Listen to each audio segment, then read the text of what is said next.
Count Dooku was one of the most powerful characters in the Star Wars universe, both as a Jedi and as a Sith. At one point in the universe, he was the most powerful character. The extent of his powers reportedly drove fear into the heart of Darth Sidious. He also fought 3 Night Sisters who were invisible and didn't suffer as much as a scratch. Yes, he was that powerful. But when we see Dooku again in The Revenge of the Sith, he appears weak and a shadow of his former self. Many people have pointed out his age as a reason for his weakness, but that's not really the cause. At least, he was 80 at the start of the Clone Wars when he beat Anakin Skywalker silly and trumped Obi-Wan Kenobi too. So what happened within 3 years between the Clone Wars and Revenge of the Sith? This video answers this question. Welcome to Star Wars Deconstructed, students of the Force and acolytes of the galaxy. Whether you're a Jedi, Sith, or somewhere in between, join us today as we venture deep into the Star Wars galaxy. Count Dooku, also known as Darth Tyrannus, started out as a Jedi and had a notable transition from being a Jedi to becoming a Sith Lord. He was born into a noble family on the planet Sereno before joining the Jedi Order and was trained as a Jedi by Master Yoda. Dooku excelled in his training and became a highly skilled lightsaber duelist and Force user. With time, Dooku grew disillusioned with the Jedi Order and its involvement in the political affairs of the Galactic Republic. He believed the Jedi had lost their way and became too entangled in bureaucracy. It was at this time that Dooku was approached by Darth Sidious, the Sith Lord secretly manipulating events behind the scenes.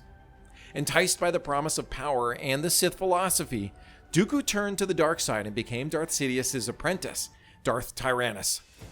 He took on the role of a Sith Lord and played a key part in Sidious' plan to overthrow the Republic. As Darth Tyrannus, Dooku became the leader of the Confederacy of Independent Systems, CIS, also known as the Separatists. He rallied various planets and factions dissatisfied with the Republic's rule, leading them in the Clone Wars against the Republic. Dooku, under the guidance of Darth Sidious, also orchestrated various schemes and acts of deception to further the Sith's plans. He played a significant role in engineering the creation of the Clone Army and manipulating both sides of the war. In all of these, it is important to mention that Dooku was a formidable lightsaber duelist, wielding a unique curved hilt lightsaber. His fighting style, known as Makashi, focused on precision and elegance, making him a formidable opponent. Dooku was highly skilled in using the Force, employing telekinesis, Force lightning, and mind manipulation. He was also a skilled strategist and tactician, utilizing his intelligence and knowledge to gain an advantage. These abilities were evident in some of the battles and duels that Count Dooku took part in. For instance, in the Battle of Geonosis that happened in Star Wars Episode II Attack of the Clones, Dooku led the Separatist forces on the planet Geonosis. During the battle, he showcased his lightsaber skills by dueling against Jedi Master Obi-Wan Kenobi and his Padawan, Anakin Skywalker. Despite being outnumbered, Dooku held his ground and displayed impressive agility and precision in combat. We can't forget the Battle of Anaxis in the final season of Star Wars The Clone Wars animated series. Dooku participated indirectly in the Battle of Anaxis by sending his apprentice, General Grievous, to lead the Separatist forces. While not physically present, Dooku's strategic planning and manipulation were evident in the battle, displaying his prowess as a tactician. Given this impressive history of duels, one would expect a strong Dooku in The Revenge of the Sith, but that never happened. Instead, we saw a stark difference between the strong and powerful Dooku and the present one. In Revenge of the Sith, Dooku is portrayed as physically weakened and aged, reflecting the toll that his years as a Sith have taken on him. This contrasts with earlier depictions of Dooku, where he is shown as a powerful and imposing Jedi Master and Sith Lord. His weakened state emphasizes the inevitable decline of Sith power as they grow older, and it also serves as a contrast to the youthful vitality of Anakin Skywalker. Overall, the Dooku scene in Revenge of the Sith represents the culmination of his journey from a respected Jedi Master to a fallen Sith Lord. The film showcases his transformation, highlighting the contrast between his previous persona and his current state as a villainous figure. The main culprit for this change and contrast in Count Dooku is the Sith power. The dark side of the Force, as depicted in the Star Wars universe, has a corrupting influence on its users. Count Dooku's transformation from a Jedi Master to a Sith Lord exemplifies the negative effects of the dark side. We start with emotional manipulation. The dark side preys on negative emotions such as fear, anger, and hatred. These emotions can cloud judgment and fuel aggression. Dooku's journey to the dark side was driven by his disillusionment with the Jedi Order and his growing resentment towards the Republic's political machinations. The dark side exploited these emotions, leading him to embrace its power and manipulate others for his own ends. Sith users also suffer the loss of compassion and empathy. The dark side tends to erode feelings of compassion and empathy, replacing them with selfishness and a thirst for power. Dooku's allegiance to the Sith caused him to turn against his former allies, including the Jedi Order. He became callous and ruthless, prioritizing his personal ambitions over the well-beings of others. This loss of compassion is evident in his role as a leader of the Separatists, as he willingly perpetuated a destructive war that caused immense suffering. Moreover, the dark side corrupts the moral compass of its users, blurring the line between right and wrong.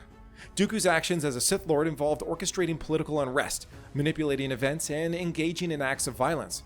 He was complicit in the creation of the Clone Army and the subsequent Clone Wars, causing widespread death and destruction. Dooku justified these actions under the Sith doctrine of power and control, abandoning the moral principles he once held as a Jedi. Finally, the physical and mental decline. The dark side's power comes at a cost. It takes a toll on its users, both physically and mentally. Dooku's physical appearance in Revenge of the Sith reflects this decline, with his weakened state and aged appearance. The dark energies he embraced accelerated this aging and sapped his vitality.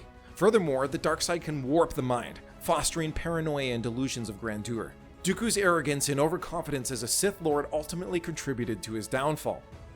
It also did not help matters that Count Dooku turned to the dark side late in his life. Dooku was already an experienced Jedi Master when he turned to the dark side. By the time of his transformation on Darth Tyrannus, he was well into middle age. The toll of time had naturally diminished his physical prowess and overall vitality. There is also an argument that Dooku's late transition meant that he had less time to fully embrace and develop his Sith powers. Unlike Sith apprentices who began their training at a young age, Dooku had to adapt to the dark side's teachings and practice relatively late in life. This limited time frame may have prevented him from reaching his full potential in terms of harnessing the dark side's power. Whether or not this is true, we can all agree that while Dooku remained a formidable adversary, his late transition to the dark side and the accompanying effects of aging likely contributed to his waning abilities. We cannot discuss Dooku's weakness without mentioning Anakin Skywalker, given that it was Anakin that finally killed Count Dooku. The growing power and abilities of Anakin Skywalker had an impact on Dooku. As a Sith Lord, Dooku thrived on control and dominance. The rise of a powerful Jedi like Anakin threatened Dooku's position and authority within the Sith hierarchy. This physiological pressure, coupled with his fear of the Chosen One's potential, created a sense of vulnerability and instability for Dooku. Anakin's increasing strength in the Force also gave him an advantage over Dooku. As a Chosen One, Anakin possessed a powerful connection to the Force, which granted him exceptional abilities. Throughout their encounters, Anakin displayed heightened telekinetic prowess, precognition, and formidable raw power. The convergence of these factors, Dooku's allegiance to the dark side, the strain of leading the Separatists during the Clone Wars, and Anakin's exponential growth, led to Dooku's diminished abilities and vulnerability. The dark side's corruption accelerated his physical decline, while the demands of war and the rise of Anakin Skywalker exposed his weaknesses. Ultimately, this contributed to Dooku's defeat and demise at the hands of Anakin during their final duel. So there you have it, the reason for Count Dooku's weakness in Revenge of the Sith. If you enjoyed this video, subscribe and watch the next one.